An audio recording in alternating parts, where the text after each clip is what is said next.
تاکید کردن روز مسجد آمدم، مسجد الان گردشگران خیلی بیاید توی مسجد، جامعه با احترام عدالت و خارجی بیاید. من اکی از بیرون بیرم، من آمد از زنوارد ایستاده بودم، من اشار کردم که در چهره این خستگی هست.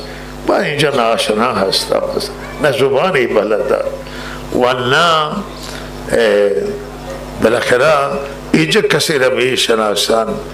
من مترجمی به اونها معمولا اونجا مترجمی همراه میکنم برای اینها.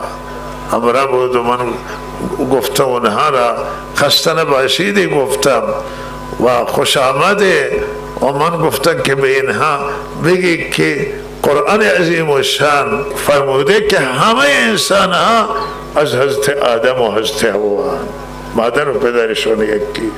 وقتی که مادر و پدر همه انسان ها یکی باشه اخوت انسانی دارن. ما گفتیم ما با شما اخوت انسانی داریم.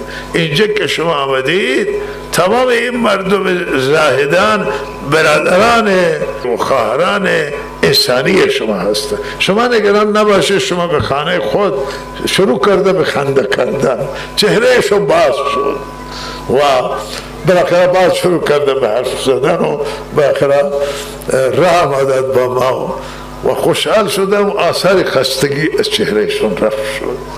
مردم ما نباید سوال کنه از عقیده مردم که تی عقیده چه؟ مهمانه، مهمان هر کسی باشه، انسانی، انسان هر کسی باشه. الله میگه که ولقد کرمنا بنی آدم، این بنی آدمان همه این الله حرمت دادی، حرمت انسانیه، کرامت انسانیه. ما باید کرامت انسانی مردم را رعایت کنیم، حقوق انسانی را رعایت کنیم.